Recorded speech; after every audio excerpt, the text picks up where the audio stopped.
In this section, we'll examine who Obadiah's message was intended for and why it mattered. Obadiah's prophecy addressed multiple audiences, primarily the Israelites who had suffered at Edom's hands, and secondarily the Edomites themselves.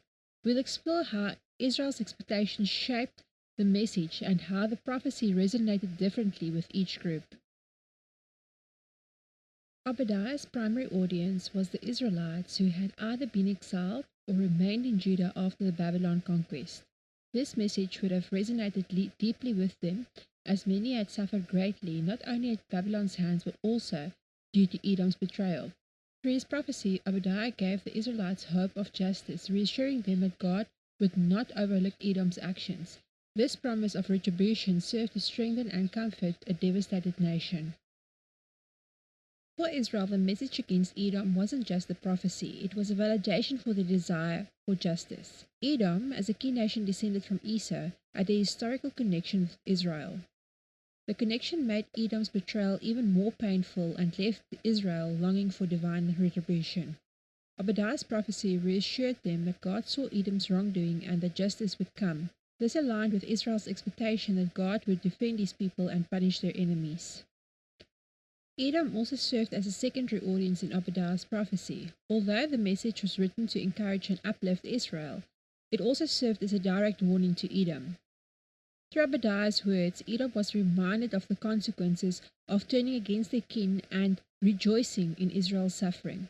This prophecy underscored that Edom's actions would not be overlooked and that their mistreatment of Israel would bring about divine judgment. Obadiah's message had an important warning for Edom. By betraying and mocking Israel in their time of weakness, Edom was not only damaging their own reputation but also placing themselves in direct opposition to God's justice. The prophecy reminded Edom, and by extension other nations, that no one was above divine judgment, even if they were related to Israel. This warning reinforced the idea that betrayal and cruelty, especially toward kin, would not go unpunished. The prophecy in Obadiah ultimately served as a dual purpose. For Israel, it was a source of hope and confirmation that their suffering would be avenged and that justice was on their side. For Edom, it was a solemn warning reminding them of their betrayal and of their obligations as a kin nation. This dual message reinforced that God's judgment applies to all, even to those closest to his people, and that all nations are held to a standard of justice and accountability. Obadiah's message primarily aimed to reassure Israel, promising that justice would be served for their suffering. Edom, however, also played an important role as secondary audience.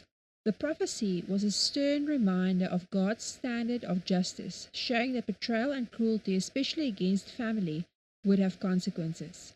Ultimately, Obadiah's prophecy reinforces that God sees the actions of all nations and holds each accountable, underscoring the universal nature of divine justice.